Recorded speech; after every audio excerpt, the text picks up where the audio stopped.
What's up, Adam? Dude, I'm so glad you're here. I've been looking forward to talking to you. I've really honestly wanted to interview you since last May when I saw you at Coaching Con for the second time. Because I think you're a highly inspirational person. You're very good at getting results for yourself and for your clients. So just thrilled that you're here with us on the show. Appreciate you, man. I'm glad being here, man. I've definitely watched you grow and watched you flourish over the past year, and it's been very inspiring myself. So I'm glad to be here, man. Glad to be talking to you. Awesome. So you are definitely on like the bodybuilding side of like the fitness spectrum. You competed last year. You did really good. Can you just give people a little bit of the idea of your background and how you got to be at this place in your career? Absolutely. So when I was 20 years old, I was moving back from Ball State University back to IUPUI. I didn't really have a direction, right? Like I went to Ball State and I got a degree in drinking, and I ended up into an accident that put me into a coma. And after 3 days in a coma, yeah, I went back to school. I had no clue what I was doing. I was a kid, right? Went back to school and I had to relearn how to talk, how to be social. I spent hours in the library looking over philosophy of logic, trying to like remember what I was just reading, and I spent hours just reading over the same page. All that to say, like, I didn't do well that semester, and I had this brain injury. I had a couple TIAs, and then I moved back home after trying to avoid my responsibilities for the longest time.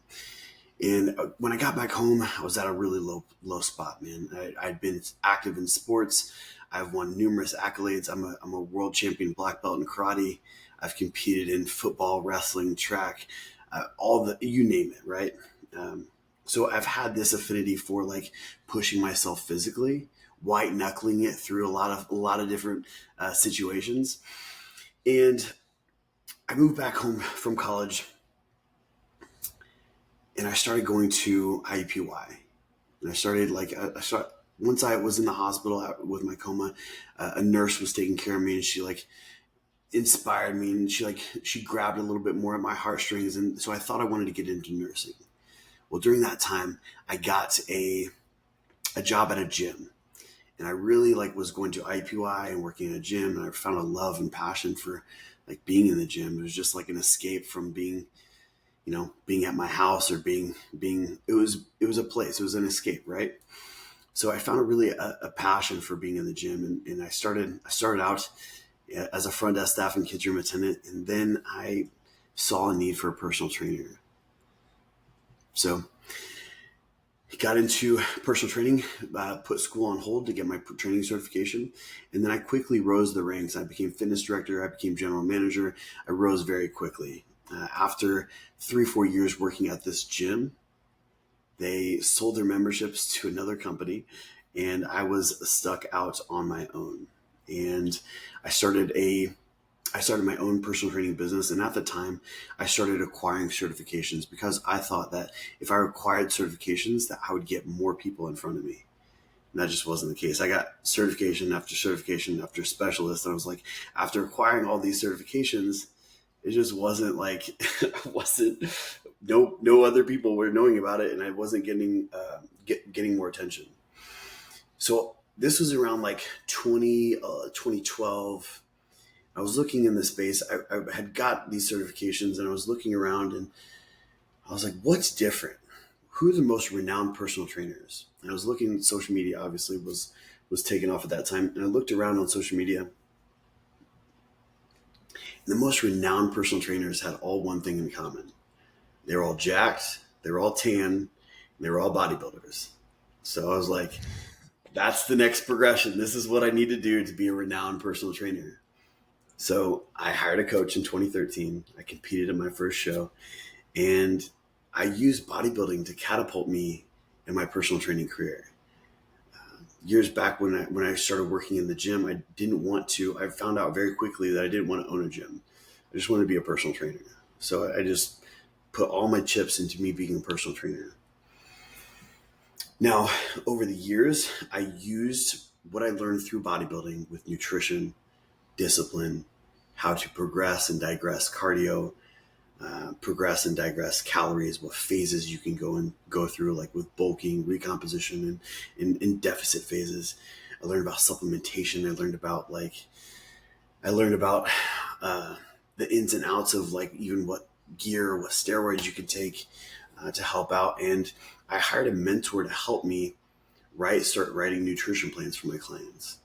And through this, just like back and forth with my mentor and with my clients, I was able to have like clients even compete underneath me. And that really just like extended myself. And I really got to find out like what nutrition, what supplementation was all about, and what all the whole aspect of fitness.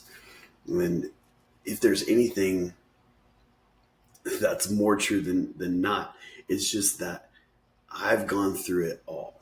I've gone through the highs, I've gone through the lows, I've gone through the mental adversity of what it looks like to be a 4% body fat, but still hating how you look and picking yourself apart and critiquing yourself.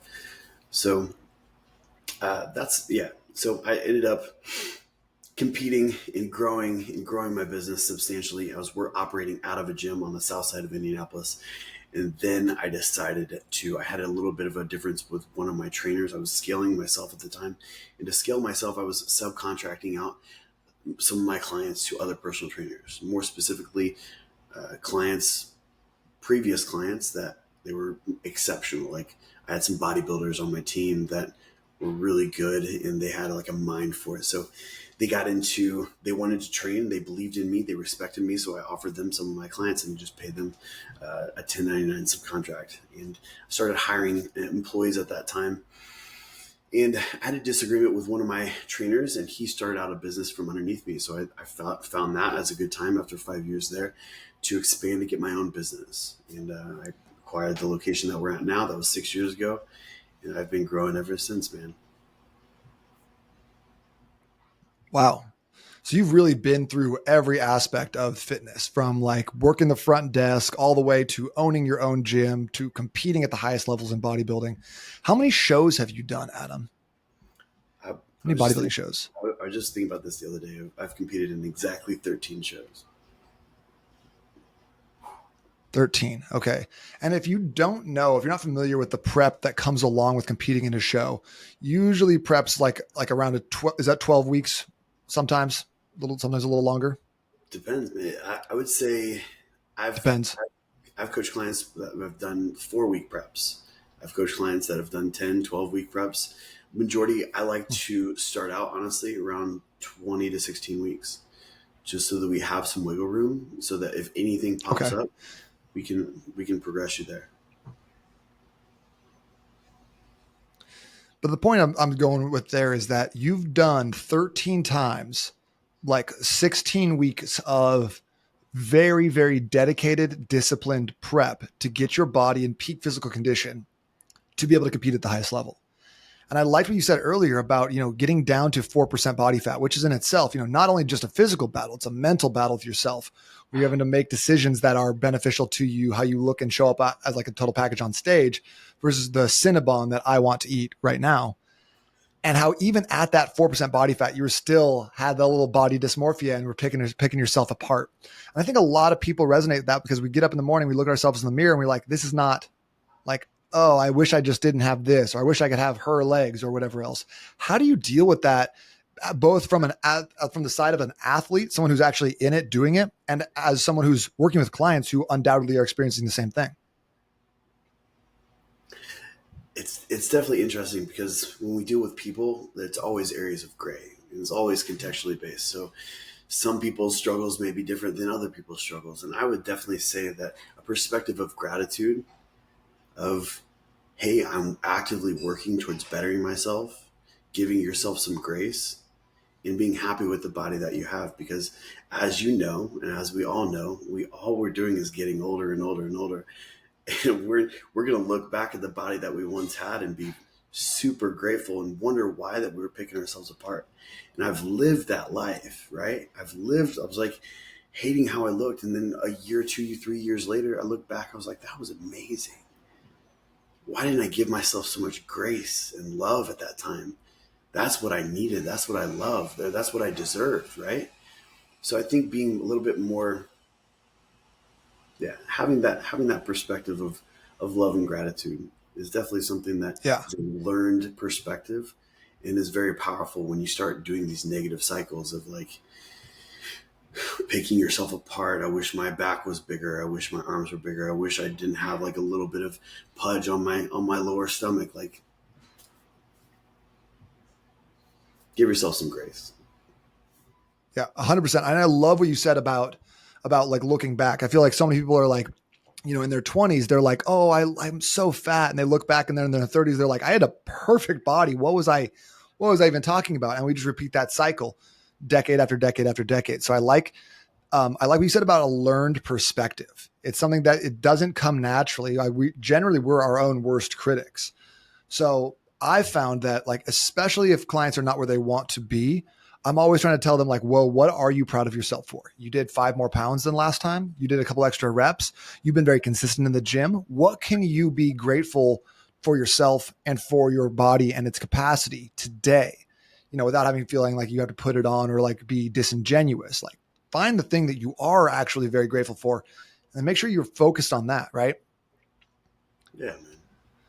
That's actually a very interesting point because I always try to, it's feedback, right? Everything that we do is feedback. And just even listening to you, like you hear just different things about like your story and what you ask for your clients. I think that's a great point that you made with talking about maybe a different perspective of like, what are you proud of?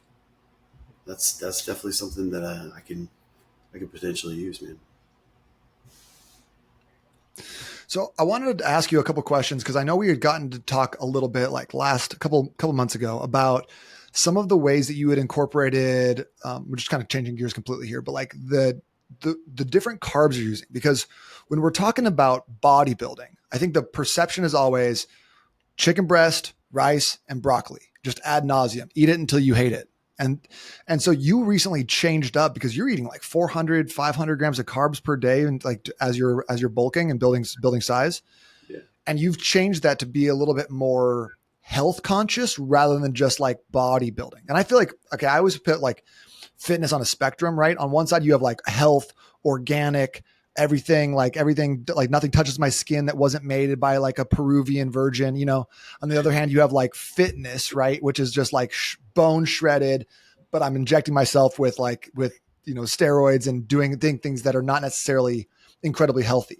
So it feels like you went from being a bit more on like the fitness competitor, I'm looking diced, to being like, how do I balance those two, still show up with as a complete package, look really good so I can win my shows, but also have some of the benefits of the health. Can you talk about that a little bit? Absolutely, man. And I'm definitely happy that you brought that up, Nate, because I was living a lifestyle. I had a mentor and I had a coach at the time. This was before I started my prep, and I had a coach for a year, and it was very old school mentality, and I thought that's what I needed at the time. And it was very much so chicken and rice and tilapia, and I was eating tilapia 2 to 3 times a day. And it was this very old school monotone nutrition, and I was eating extremely healthy, but having over 400 grams of protein a day. I was having like 200 grams of carbs and just like minor fats. And as I was like going through it, I was realizing that this was not it. My body was turning against me. I was dieting like a freak, and I was following everything to a T. And my body was more and more inflamed by the day. I had heart complications. My heart was like beating out of my chest, shortness of breath. And I stopped. I didn't stop. I just kept going, but I started attending more seminars. I started like seeking more information because this wasn't the end all be all. I just needed more information so that I can make a better decision for my overall health. And in that, I'm constantly learning and adapting for my own clients as well. So after going through a few seminars, learning a little bit more about functional health, learning more about I knew about the powers of fruits and vegetables, but it didn't really necessarily pertain to bodybuilding lifestyle. I didn't at the time. I didn't equate that to something that I could do because I needed more macros to be focused on starchy carbs, right? I need more macros to be focused on like my rice and my sweet potato. And if I was eating all that, like I really didn't have a lot of a room for vegetables. I didn't have a lot of room for fruit. And I switched completely, man. I switched. So I attended these seminars and I was talking with the likes of Jason Theobald and I went to Metabolic University and I went to NCI where I met you and I just like gathered a bunch of information. I was on a couple of mentorship calls. I was just soaking up as much as I could. And with that, I was able to switch gears. I fired my coach and I went on a completely different path. I went on a flush protocol that I put together myself and it was heavy in micronutrients. And in 2 weeks time, I dropped 15 pounds of inflammation. And then I switched coaches. I hired a new coach that was a little bit more functional health. And I've been learning with him and he's been helping me. He's been mentoring me. And with that, I have completely changed my physique, changed what's going on the inside. I have less stress. I am more healthy than I've ever been. And I make sure that I eat fruit with every meal. Okay. That's super cool to hear. So this might be a stupid question. I'm pretty sure it's a stupid question, but my feeling has always been that when it comes to gaining size, there's a certain characteristic that sweet potatoes, rice, oats kind of have that you don't necessarily get from if you ate white bread, let's say, or fruit. It doesn't feel like those have the same capacity to add muscular size as some of like the more traditional starchy bodybuilding carbs. Do you find that to be true? Or do you feel like without getting too much into like intolerances and allergies and stuff like that, that a carb is a carb? And if you ate 100 grams of carbs from white bread, it's gonna be the same as eating 100 grams of carbs from sweet potato. I think there's more difference in glycogen and glucose versus fructose, right? We got fructose that's stored in the liver. We got glycogen that's stored in the muscle. So there's definitely a difference there between just like fruit carbs and having like starch carbs. But I think in terms of, I don't think that all carbs are created equal because what you retain and what you are able to get from white bread, that's been, give me 1 second. From what you're able to retain or what you're able to grab from white bread as opposed to maybe white rice, this is like a lot more processed, right? And when it comes down to it, I don't think that it's as bioavailable as something that's less processed or that's more whole food that comes from the ground, right?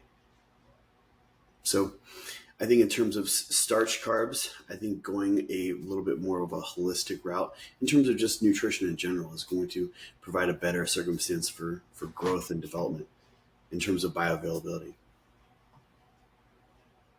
Okay. That makes sense. And that kind of fits with like the paradigm that I had maybe noticed, without, like coming go back to what you said earlier about being like, everything being kind of an experiment and just being curious about the outcome rather than being judgmental.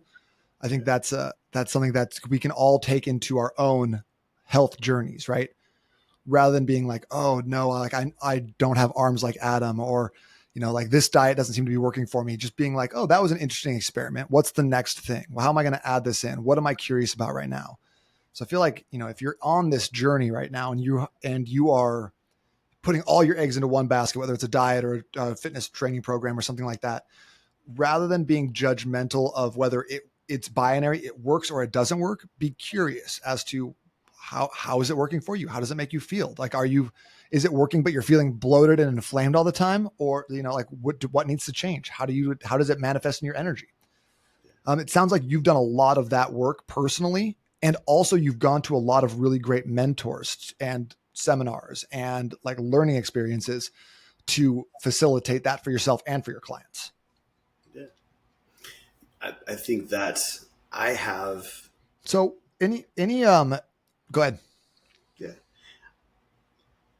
Over the past few years, specifically the last 2.5, 3 years, I've surrounded myself with amazing people. And it all started with, I was actually I was actually training a client to do a bodybuilding show, and he was a fitness coach as well. And we're just getting to talk to him and talk with. He's a great human being, man. His name's Hudson, and prepped him for a show. And the entire time that I was prepping him, I was always talking with him, always like grabbing, like asking him questions about his own journey, and he inspired in me uh, a significance for like hiring different mentors and and working outside of myself and just acquiring new knowledge. And in doing that, I started working with multiple companies, man. I started working with multiple people and just like obtaining new knowledge and obtaining new things because I feel like that's something that I definitely missed out on in my 20s. I had like a mentor, I had a coach, but when we're young, we just think we know everything and we're white knuckling it through life like we always have. And there comes to a point when there is a U curve of stress, right? Like we can white knuckle it so much until we are absolutely stressed out to the peak. And then we start like seeing this U curve where the actual adaptation for stress is representing a negative side effect instead of a positive adaptation. So much like I felt with my body, I was also feeling with my business. I was only able to get to a certain spot and a certain revenue stream for the business, and that was as maxed out as I can get.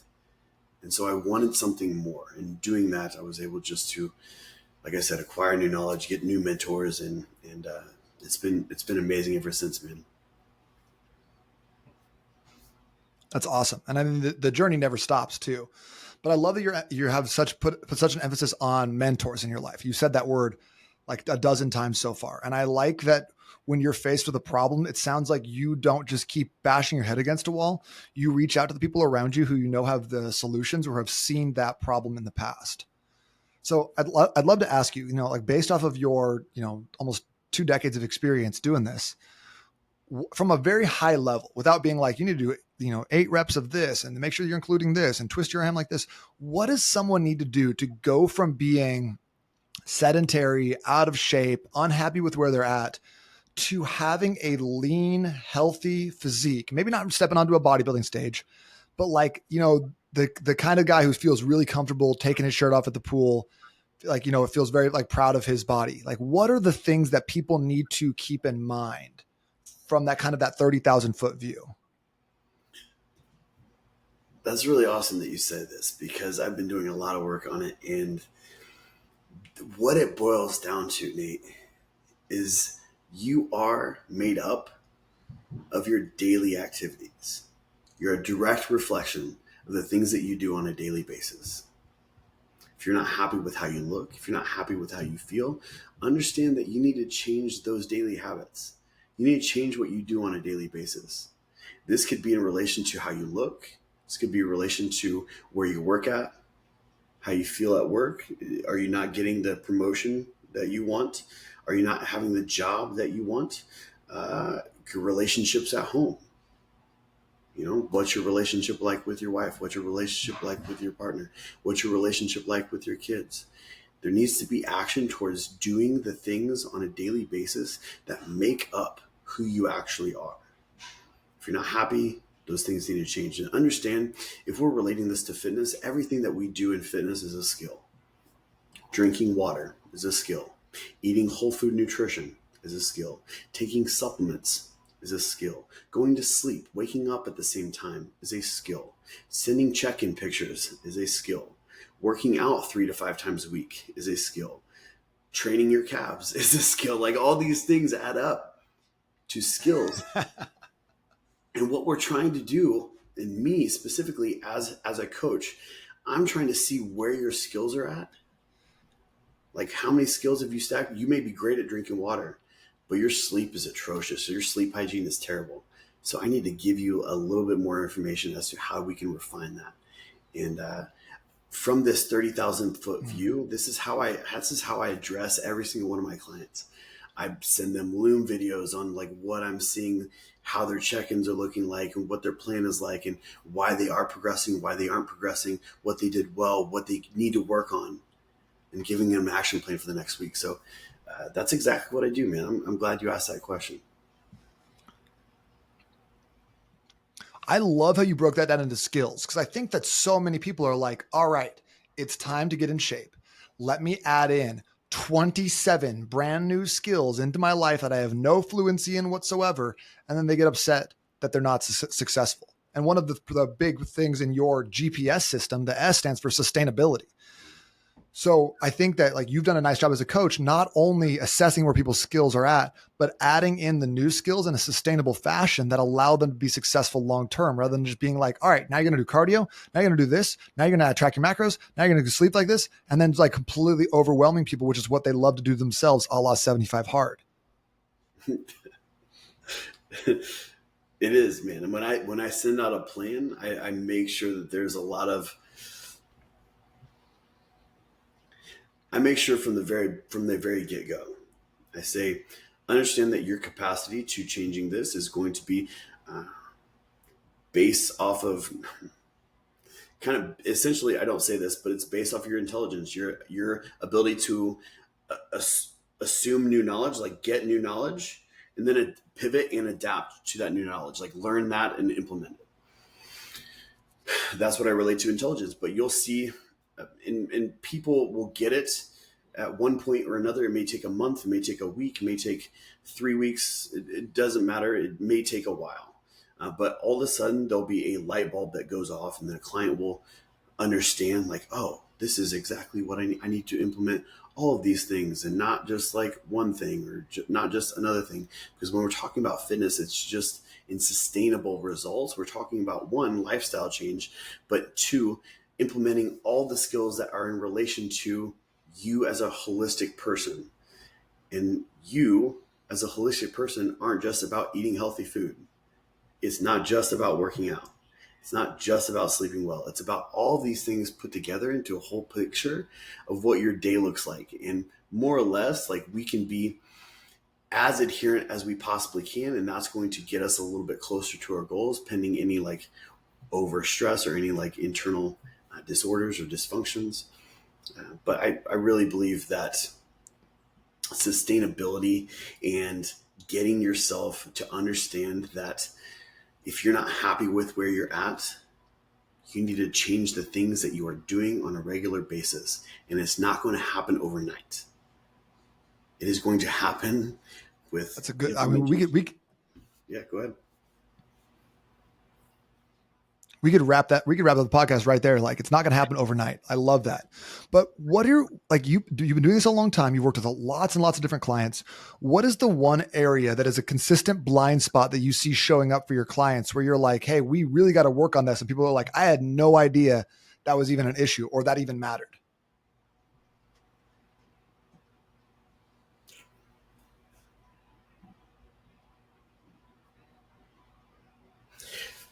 Nate, it's so different with each person, man. I've got a client right now that can't drink 100 ounces of water to save his life. I got a client that can't go to bed and can't get more than 4 hours of sleep. I got a client right now that was putting down that he was following a diet 85% diet adherence, and then breaking it down, he wasn't following the diet at all, like 0%. He was just eating what he felt like.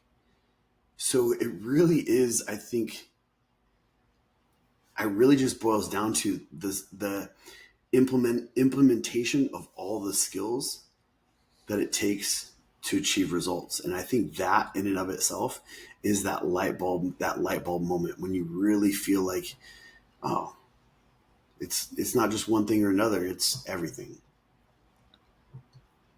Mm-hmm. Yeah. Okay. That's a solid answer. One thing that I feel like I've noticed, what I see with people, is that a lot of people work out, right? A lot of people exercise, but when I watch them and I see their weights and I see their form and I see their intensity, it leaves a lot to be desired. And I've seen your workouts, you post them on Instagram, and I see how hard you go, and I see your physique, and I know you're a beast. Talk for a second about effort and intensity when it comes to training to get a measurable result. Because I think that I see a lot of guys, especially, doing 3 sets of 10 with 135 on bench press this year, last year, 3 years ago, and never really changing their body because the effort isn't increasing?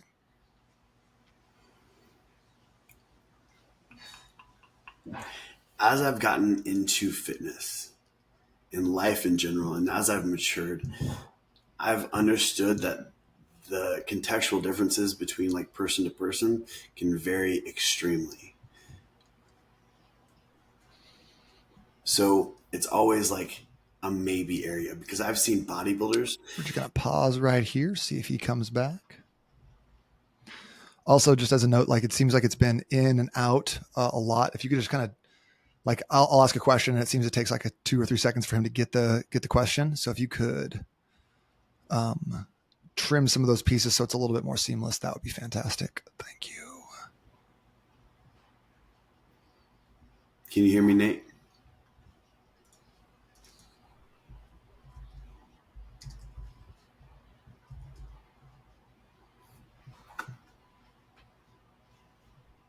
Hey, brother, can you hear me?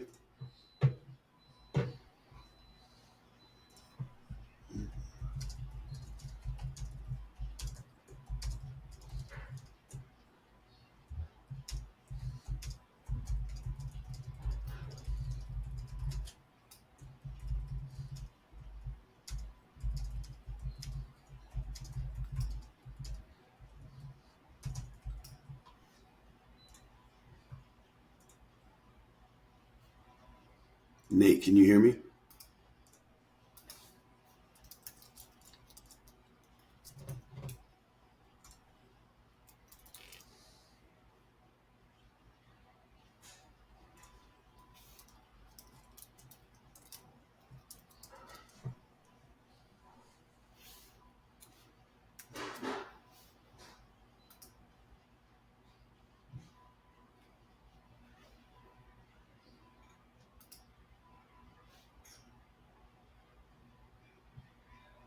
Yo, Nate, can you hear me?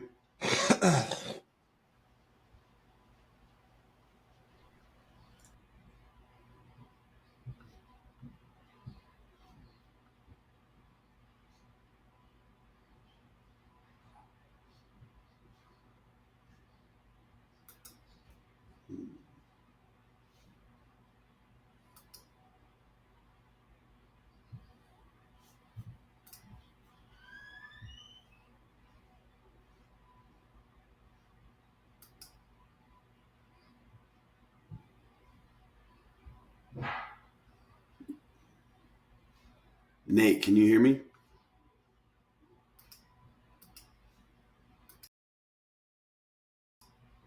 Hello? Hello? Hello? Hello?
We back.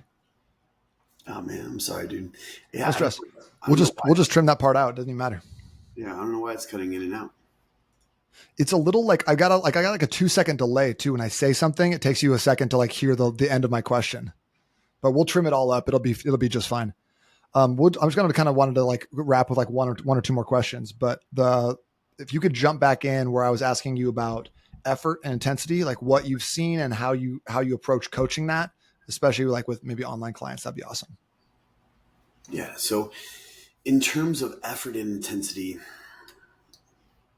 I've seen I've seen professional bodybuilders that lack intensity, but they have the genetics to overcome that, right? I've seen people work out for years, and if they don't have all the things lined up, if they don't have their nutrition right, if they don't have their sleep right, they're not going to advance. So I definitely think that intensity is a component that will help you, specifically in relation to like pushing a muscle to failure. Is going to maybe add in like maybe 10-15% more attribution towards growth.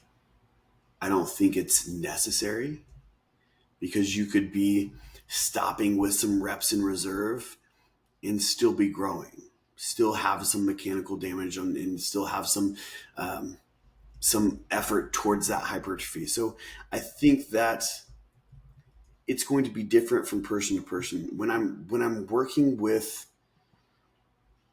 someone in person, I have the ability more to teach and inspire as to how to take a set to failure. But when I'm online coaching, it's not the same. So for me, I wear my intensity like a badge of honor, and I'm very proud of how like the depths at which I can push myself.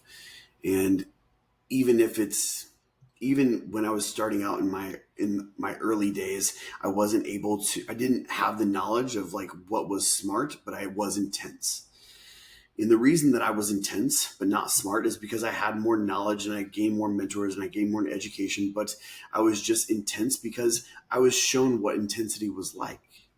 I started working out there was one specific event where I started working out with a show promoter and his clients. They took me on a leg day, and it was one of the most intense leg days I had gone through at the time. And it really opened my eyes as to what was possible. And I use that for like my people, my competitors, my staff, my training clients, and I'm able to show them how hard they can actually push, because I don't think that you can naturally just push yourself that hard. It has to be shown to you, and then get your eyes open towards like what's actually possible. So you can absolutely accomplish like big muscles without being as intense as me. I don't think that is a necessity, but I think to get the most out of your training sessions, operating close to failure or to failure is going to be one of the most beneficial things for just efficiency.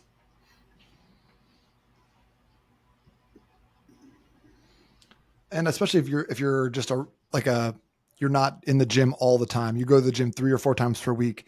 You might as well push at least one of your sets to failure, just to expedite the process. You don't have unlimited time and energy to be training. So when you're there, get as much as you can done.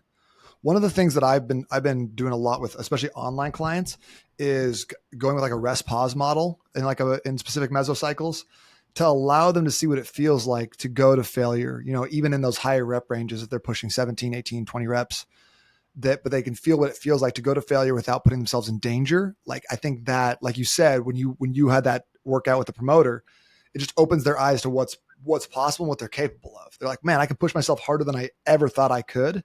And I think with that self-belief can come additional results on top of just, the additional work you're putting in with those sets. Yeah. Yeah.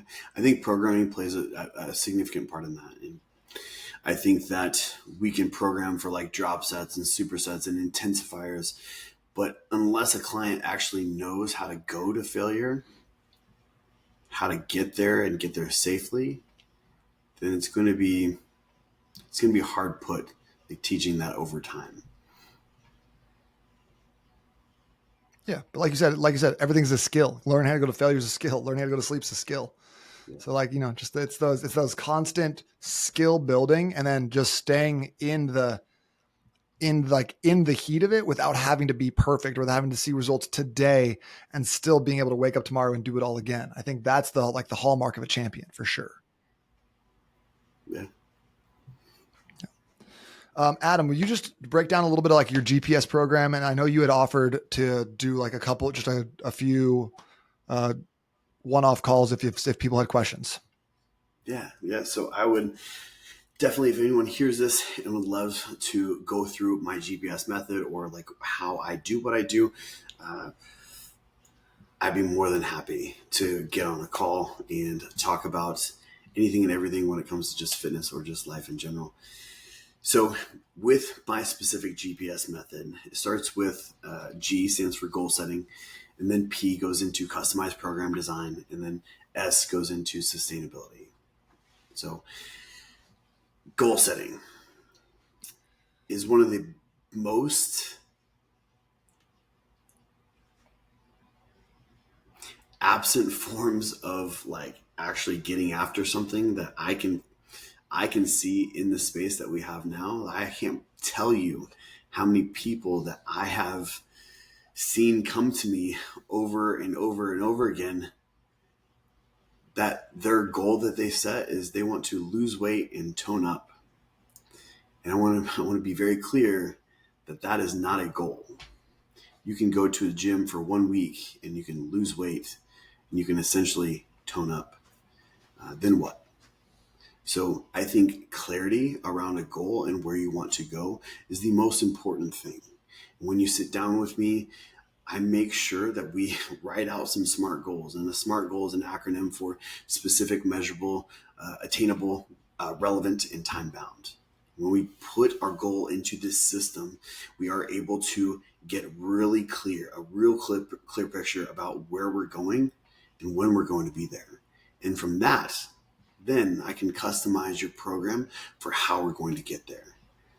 We can do this through a couple different ways, but ultimately, by taking your client intake and then talking with you and getting a real clear view as to where you're at and meeting you there, I can design a program that's going to help you ultimately get sustainable results. When you get real clear about where you want to go, understand that each goal that you hit is a starting line for a new goal. The grind never stops, but more importantly, what I teach is just lifestyle change. Doing this thing on a daily basis, because this is what you deserve. This is who you're meant to be, and we all deserve to like rise up to our highest version of ourselves.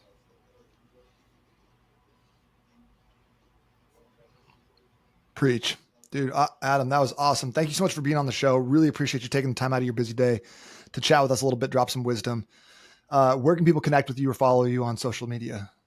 Yeah, so I'm on Instagram, Cayce. My last name is CAYCE.IFBB Pro. I'm on Facebook at Adam Cayce, same last name. You can check out my website, arcfitnessonline.com.